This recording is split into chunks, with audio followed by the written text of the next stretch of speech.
G'day folks, my name is Rob. Welcome back to another F1 Fantasy video. Today we're looking at my team selection for the Canadian Grand Prix. So if you're new around here, be sure to drop a like on the video and subscribe to the channel if you haven't done so already. We'll get straight into how the weekend in Monaco unfolded. I had 252 points, so a pretty good result for me. Very pleased to have avoided all of the DNF and disqualification carnage, which we'll get to in a minute. But most importantly, Charles Leclerc securing that win on home soil in Monaco. It was an extremely emotional result for him. For Ferrari, they've obviously been hard done by the last couple of years with botched strategy decisions and just that Monaco curse, which seems to have plagued him quite a bit the last few years. So a tremendous result for him and Charles, bringing home not just the top score of the weekend, but also the driver of the day. And it was a completely dominant performance across the weekend. He was in P1 from FP2 all the way through to the Grand Prix. So really happy with that. McLaren, another great result. Oscar on the second step of the podium and 27 points. And McLaren and Ferrari really kind of hitting their straps at the right time. Those upgrades in the last few weeks for both teams really look to have delivered. And I definitely think in terms of fantasy teams that you want to really be thinking about if they're not already in your team. Now, I think the rest of the team, I'm just happy they didn't get disqualified or DNF. And Logan Sargent, Valtteri Bottas and Zhou did as much as I probably would have expected from them, to be quite honest. But I think the biggest storyline aside from Charles Leclerc in terms of F1 fantasy was Haas and their disqualifications from qualifying on Saturday.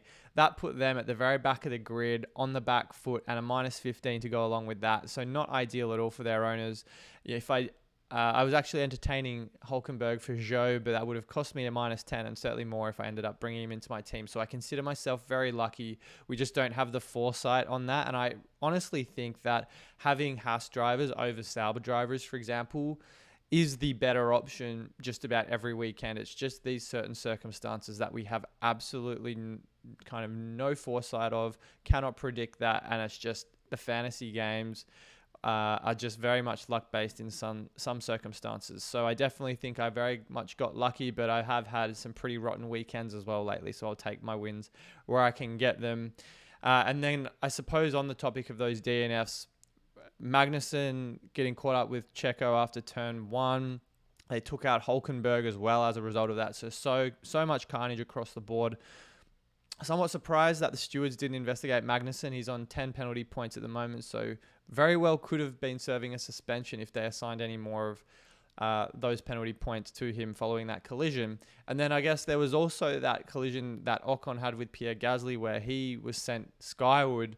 I don't believe many people owning Ocon, but nonetheless, those people that do, just more salt in the wound. He'll be taking a 5-place grid penalty in Canada as a result of that. But yeah, all in all, very lucky to have avoided the carnage. 252 points, up to just outside the top 3,000. So after a couple of bad weeks or tough weeks, nice to be back kind of on track and on schedule and looking forward to tackling Canada. Now, I think what I want to talk about before I get into my team selection are some key takeaways. I've tried to refine this segment a little bit in terms of what we talk about and go through for kind of what's just happened and what we should be maybe thinking about heading into the next race week. And something I've wanted to add in addition to kind of the driver spotlight, which we'll get to in a moment, is my key takeaways from the race weekend. We've obviously talked about how great Leclerc has been. He's just been dominant, a very reliable fantasy asset. I think just delivering exactly what you want from him week in, week out. He's on a streak of 10 races with 20 or more fantasy points.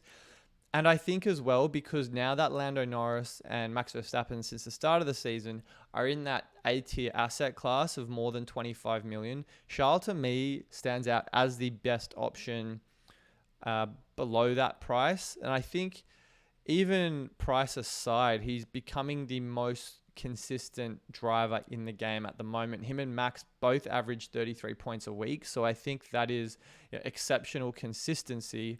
And you're looking at non-sprint race weekends until we get to Austria. I think the points delta that Max versus Charles, for instance, are going to score week to week is going to be compressed a lot more just because there's not that extra session for scoring points. So I think as it stands right now, I'm really high on Charles Leclerc as the best 2x DRS boost option. It also means you have a bit more cash to redistribute around your team and afford something like what I've got at the moment, where you've got kind of 2 premium drivers and 2 decent constructors as well. So I think Leclerc, he is, in my opinion, right now the best 2x option to own. Another asset that has also demonstrated some serious consistency of late is McLaren. They've broached the $25 million threshold for A-tier assets. So they're in the same asset class as Max Verstappen and Red Bull. And I think as a result of that, even though Oscar and Lando are certainly putting in performances of late that certainly deserves some serious thought in your team if you haven't already got them, is that the price increases are going to be substantially less as a constructor compared to their peers. Red Bull's obviously in that asset class. Ferrari's still in the B tier, which I think is outstanding value. I'd be surprised if anyone watching this video doesn't own Ferrari at the moment. And I think that really only leaves Mercedes, which I think on all accounts had a good weekend in Monaco, but I just don't think when you look at the performance of McLaren and Red Bull as well, that they can be considered right now as a viable fantasy asset to own in the B tier when Ferrari's just delivering almost every other week. So I think McLaren as an A tier asset, 56 points in Monaco, great result. But I think also if Perez and Max rediscover that consistency that we know from Red Bull, then I feel as though Red Bull, with the pit stops included, become slightly more appealing when we've got Leclerc as the 2x option. So a bit more cash to throw at your constructors as a result. But again, wait until we see what kind of practice sessions are looking like in Canada, and maybe then we'll have a better view on whether or not McLaren deserves to stay on our team for the foreseeable future. Now, something I wanted to quickly cover off as well was Esteban Ocon. I know he probably isn't in that many teams at the moment, but Bruno Famin said during the broadcast that there will be consequences for the French driver. We have absolutely no idea, as at the time of recording, what that could look like. A lot of people have speculated it could be potentially withdrawing Ocon from the team. He's obviously going to have to serve that 5-place grid penalty in Canada. So if he doesn't ultimately race, then if Alpine for whatever reason decide to pull him out of the team and replace him with someone like Jack Doohan, who's their reserve driver at the moment, Ocon certainly doesn't have any appeal whatsoever as a fantasy asset. I don't know if he's looking to leave the Alpine team for next year, if he's in advanced discussions with Haas or Sauber or whoever it might be, because his seat could very well be at risk. Then maybe Bruno Famin has a point of view that what's the point of giving him the chance to demonstrate his potential and his performance and consistency if he's making mistakes like this on track and he isn't really invested in the team moving forward. So I think that's just something to monitor in terms of another driver. Another driver at risk is Logan Sargent. There's been nothing said lately as to whether or not Andrea Kimi Antonelli will be replacing him. But again, I think the next few weeks we're going to see a lot of shake-up around the paddock. So maybe do carry a couple of extra transfers in your pocket, or at least, 3 transfers a week in your pocket if you can, just to react to those announcements as they come through. And then obviously the biggest factor in price increases, price changes, and the ultimate points that drivers ended up on this weekend were the number of DNFs across the weekend. Ocon, Hülkenberg, Magnussen, and Perez. And the Haas duo in particular ended up with negative 30 plus points. The constructor absolutely in the mud at the moment too. They finished with minus 66, which I think is a record for an F1 fantasy constructor. So that is absolutely diabolical for any of their owners, and pretty damning for any ranks as well if you own them. I think, though, the biggest surprise to me was that the average driver score was 4.5 points per driver. And no doubt that's influenced largely by Magnussen and Hulk both scoring more than negative 30 points, and Perez's minus 20 and Ocon's minus 19.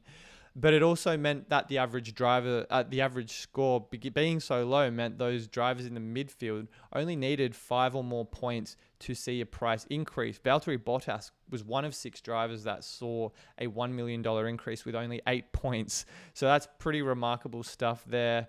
And then there was obviously the McLaren drivers, the Ferrari drivers, sorry, not Norris, but Piastri, Sainz, and Leclerc, and then the 2 Mercedes drivers that all got $1 million increases as well. Not to mention Ferrari, McLaren, and Mercedes also experiencing that. So some huge swings. If you're on the right side of those, amazing, great work. If you're on the wrong side of those, that's just really unfortunate, because that's just the way the fantasy games can shake out. But no one would have predicted Haas to have had such a disastrous weekend across the board. So I want to quickly take a look at a couple of drivers that are kind of front of mind for me after the weekend. Red Bull, the last couple of weeks, have really struggled in free practice. Max, we all know, turned in a very good performance in Imola, despite Red Bull not seeming to have the performance they wanted from that car, and then just wasn't in the fight at all after an underwhelming qualifying result in Monaco. So P6 in Monaco, certainly not what he was looking for, or the team, and Perez obviously going out on the first lap, not an ideal outcome either. I think they will very much get their groove back in Canada. I fully expect Red Bull to be on the ball a bit more. The track just seems to suit their car, I think. A lot of straights, got a lot of power behind it. I think they will, certainly Max at least, will be back to his very best. Perez, on the other hand, certainly some cause for concern there, and how that implicates the Red Bull constructor, I guess we will have to wait and see. But right now, Ferrari and McLaren certainly demonstrating their merit as the best 2 fantasy assets in the constructor department the last couple of weeks. Now, Max is averaging 33 points per race, the same as Charles Leclerc, as I may have mentioned before. I think Max on a sprint race weekend, for me, unless we see any serious drop-off in the Red Bull, still becomes the best 2x DRS boost option to own. But Canada, Spain, the next couple of races are not sprint race weekends. So I find it a little harder to justify having Max as the 2x. You could certainly pair him with Ferrari and McLaren constructors, and I think that's certainly viable. But the last couple of weeks has been telling in terms of their performance. And I think as well, given Leclerc's ownership is marginally lower than Max's at 44%, Leclerc also comes across as a better 2x DRS boost option in terms of the differential upside that he provides. So I think Max's fantasy appeal for non-sprint weekends certainly diminishes just because of the delta for the points on the table week to week. I'll quickly just bring F1 Fantasy Tools up here. This is a recency weighted average, so we're not taking into account expected car performance and free practice times for the upcoming Canada race.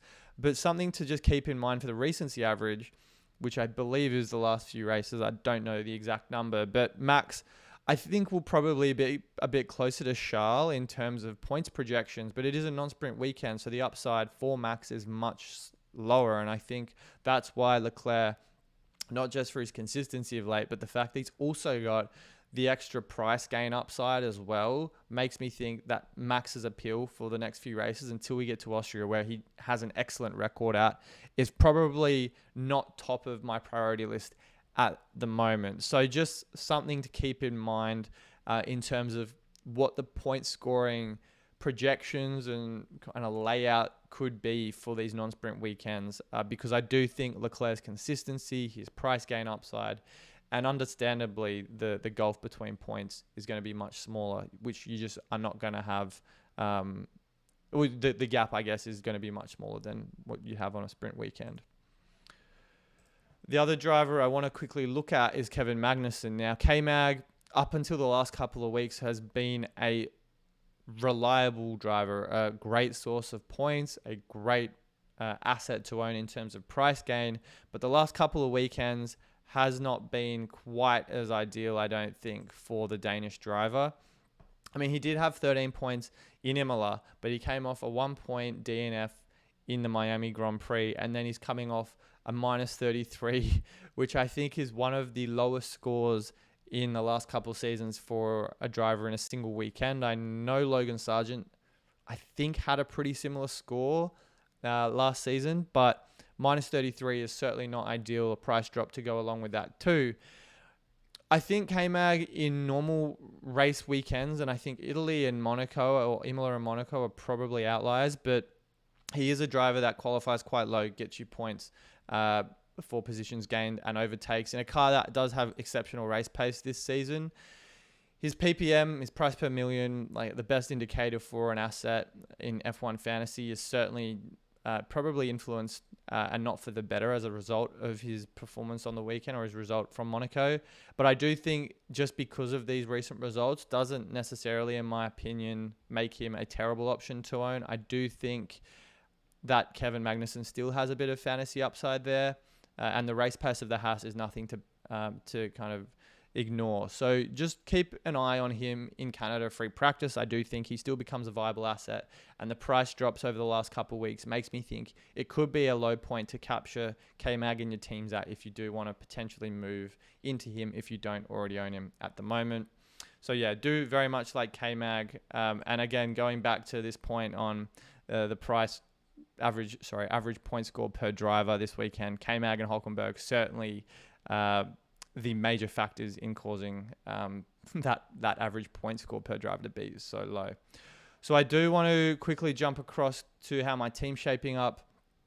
And for me, I've already been playing around with my team a little bit, as you can see here. But I think realistically, where I have Piastri and McLaren in my team right now are probably the two slots for me that are up for debate. I do think Piastri looks excellent right now. He was P2 in qualifying in Imola. And he was also up the front for a part of the Miami race as well, and not to mention his P2 in Monaco. So he is a driver in form, and as a result, McLaren have certainly benefited a lot from him and Lando's consistent results of late. But if for whatever reason Red Bull rediscovers their form, Checo looks back on it in Canada, and Max, we know what he's capable of, then I think the Red Bull constructor, which I did have in there before, becomes the most obvious pick for me. The alternate then for Piastri doesn't really give me a lot of options I love the look of, because I don't really want to take a minus 10 unless there's a compelling argument for me to do so, and I won't really have a point of view on that until we see free practice. But I do think Fernando maybe becomes an option. Otherwise, Yuki has just been so consistent in recent weeks, so I really like him there. But again, I do feel like that's leaving a little bit too much money on the table for 1 week. So I'd really want to do something with that. And maybe, just maybe, if I do decide to roll a transfer into the next week, which I did talk about in the event there's any news on Ocon, on Sargent, or any other drivers in the driver market, then maybe just having one transfer to roll into Spain, which I think could be a track that Red Bull are going to be strong at, would give me a bit more flexibility. So taking out Bottas, who's just had a $1 million increase, for maybe Nico Hulkenberg could be an option. There aren't really that many options based on my budget. I'm at around 115 at the moment, probably higher than some, lower than others. But it does give me Gasly, it does give me Hulkenberg to play with right there. So I do like this double kind of two-headed beast in Leclerc and Piastri in my team, and maybe having that extra flexibility into Spain could be a good thing for me too. But I'll make a few more decisions closer to the deadline and in my final thoughts video when I'm back with that before Canada. But I'm going to leave it all there for now, guys. As always, appreciate your love and support, and I'd actually love to know if you had a stinker of a weekend with Haas assets. Let me know down in the comments below, because I've seen some absolutely catastrophic outcomes on F1 Fantasy for some other strategists. But as always, guys, I greatly appreciate your support. I'll be back with my final thoughts closer to the Canada deadline, and I'll see you all very soon.